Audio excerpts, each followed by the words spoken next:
കർത്താവിൻ്റെ പരിശുദ്ധമായ നാമം വാഴ്ത്തപ്പെടുമാറാകട്ടെ. അനുഗ്രഹിക്കപ്പെട്ട ഈ നല്ല പ്രഭാതത്തിനായിട്ട് കർത്താവിന് സ്തോത്രം ചെയ്യുന്നു. ഈ പ്രഭാത സന്ദേശം കേൾക്കുന്ന എല്ലാ പ്രിയപ്പെട്ടവർക്ക് വീണ്ടും വരുന്നവനായ ക്രിസ്തുയേശുവിൻ്റെ നാമത്തിൽ എൻ്റെ പ്രഭാത വന്ദനങ്ങളെ ഈ നിമിഷം ഓർപ്പിക്കുകയാണ്. വളരെ പ്രാർത്ഥനയോടും ദൈവാശ്രയത്തോടും കൂടി ഈ സന്ദേശത്തിലേക്ക് നിങ്ങളുടെ ശ്രദ്ധയെ തിരിക്കുന്നു. 2 കൊരിന്ത്യർ ലേഖനം 4-ാം അധ്യായം അതിൻ്റെ 17-ാമത് വാക്യം.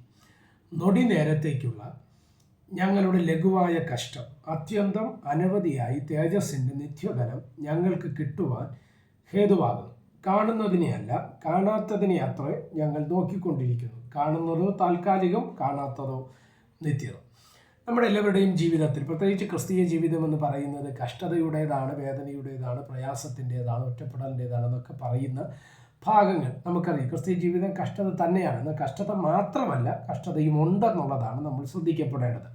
യേശു കർത്താവ് തന്നെ യോഹന്നാൻ സുവിശേഷത്തിൽ പറഞ്ഞ വാചകം ഇങ്ങനെയാണ്: ലോകത്തിൽ നിങ്ങൾക്ക് കഷ്ടമുണ്ട്, എങ്കിലും നിങ്ങൾ ധൈര്യപ്പെടുവീൻ, ഞാൻ ലോകത്തെ ജയിച്ചിരിക്കുന്നു എന്ന് പറഞ്ഞ മേഖലകളുമുണ്ട്. തിമോഥെയോസ് ലേഖനത്തിനകത്ത് അപ്പോസ്തലനായ പൗലോസ് പറയുന്നത് ഇങ്ങനെയാണ്: ഭക്തിയോടെ ജീവിക്കുവാൻ താല്പര്യമുള്ള എല്ലാവർക്കും ഉപദ്രവം ഉണ്ടാകും എന്ന് ബൈബിൾ പഠിപ്പിക്കുന്നു. യേശു കർത്താവ് പറഞ്ഞ വാക്കുകൾക്കകത്ത് പറയുന്നുണ്ട്, എന്നെ പകയ്ക്കുന്നവർ നിങ്ങളെയും പകയ്ക്കും. അപ്പോൾ ഇവിടെ എല്ലാം നമുക്ക് കിട്ടുന്നൊരു ആശയം എന്ന് പറയുന്നത് ക്രിസ്തീയ ജീവിതത്തിനകത്ത് എന്തുണ്ട്? കഷ്ടതയുണ്ട് എന്നുള്ളതാണ്. എന്നാൽ കഷ്ടത മാത്രം അല്ല.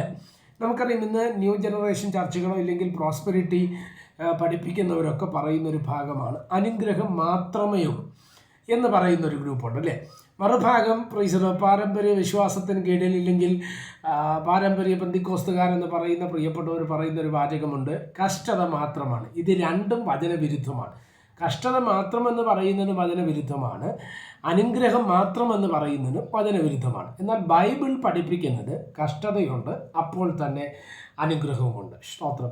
ഇന്ന് നമ്മൾ കേൾക്കുന്ന നിന്നയും കഷ്ടതയും ബുദ്ധിമുട്ടിനെല്ലാം പ്രതിഫലമുണ്ട് എന്നുള്ളത് തന്നെയാണ് ബൈബിൾ നമ്മെ വ്യക്തമായി പഠിപ്പിക്കുന്നത്. അനുഗ്രഹമുണ്ട്. സ്തോത്രം. ഓക്കെ, ഇവിടെ നമ്മൾ ശ്രദ്ധിച്ച്, ഇവിടുത്തെ കഷ്ടതകൾ നമുക്ക് എല്ലാവർക്കും വലുതാണ്. ഇപ്പം ഞാൻ അനുഭവിക്കുന്നത്, ഇല്ലെങ്കിൽ മറ്റുള്ളവർ, നിങ്ങൾ എന്നെ കേൾക്കുന്ന പ്രിയപ്പെട്ടവർ അനുഭവിക്കുന്ന കഷ്ടതകൾക്കെല്ലാം നമ്മുടേതായ രീതിയിൽ അതിന് വലിപ്പമുണ്ട്. ചിലപ്പോഴൊക്കെ നമുക്ക് ചിലത് സഹിക്കാൻ കഴിയത്തില്ല. നമ്മൾ പ്രാർത്ഥിച്ചിട്ട് മറുപടി ഇല്ലല്ലോ, കരഞ്ഞിട്ട് നിലവിളിച്ചിട്ട് ദൈവം ഇത് കേൾക്കുന്നില്ലയോ എന്നൊക്കെ ചിന്തിക്കുന്ന ചിന്താഭാരങ്ങൾ നമ്മുടെ ജീവിതത്തിനകത്ത് എന്ത് ചെയ്യാറുണ്ട്?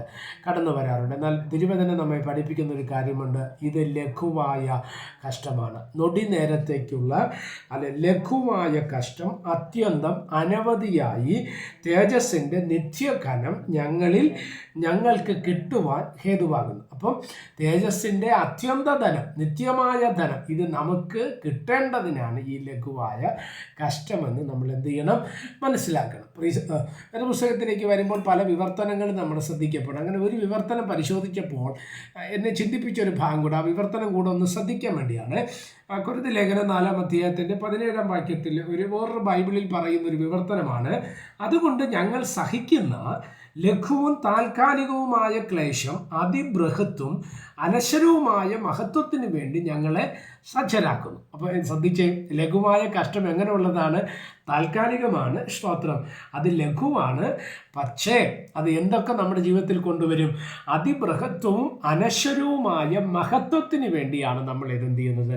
സജ്ജരാക്കുന്നത്. അപ്പം ദൈവിക മഹത്വം നമ്മൾ പ്രാപിക്കണമെങ്കിൽ ഈ ലോകത്തിൽ നമുക്ക് കഷ്ടതകൾ നമ്മൾ ജീവിതത്തിൽ അനുഭവിക്കേണ്ടി വരും. പക്ഷേ അതിനകത്തുള്ള ഒരു ചിന്തയുണ്ട്, ഇത് താൽക്കാലികമാണ്, താൽക്കാലിക ക്ലേശമാണ്, ലഘുവായ ക്ലേശമാണ്. പക്ഷേ ഇത് നമ്മളെ എത്തിക്കുന്നത് അത്യന്തമായ നിത്യമായ ദൈവിക പ്രത്യാശയിലേക്ക് നമ്മളെ എത്തിക്കും. അതുകൊണ്ട് ഈ ലോകത്തിലെ കഷ്ടങ്ങൾ സാരമില്ല, പ്രത്യാശയോടെ, പ്രതീക്ഷയോടെ, പ്രാർത്ഥനയോടെ ദൈവകരങ്ങളിൽ ഏൽപ്പിക്കപ്പെടുവാൻ തയ്യാറാകാം. ദൈവം നമ്മെ സഹായിക്കട്ടെ.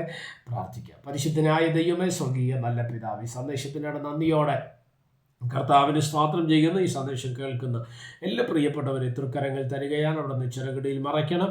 ആത്മീയ ഭൗതിക നന്മകളാൽ ദൈവം നിറയ്ക്കണം. ഈ സന്ദേശം അനേകർക്ക് അനുഗ്രഹവും, ആയിരങ്ങൾക്ക്, പതിനായിരങ്ങൾക്ക് പ്രയോജനപ്പെടുവാൻ ദൈവം ഇടവരുത്തും. എല്ലാ മഹത്വവും കർത്താവിന് യേശു ക്രിസ്തുവിൻ നാമത്തിൽ തന്നെ. ആമേൻ. എല്ലാവരെയും ദൈവം അനുഗ്രഹിക്കട്ടെ. God bless you.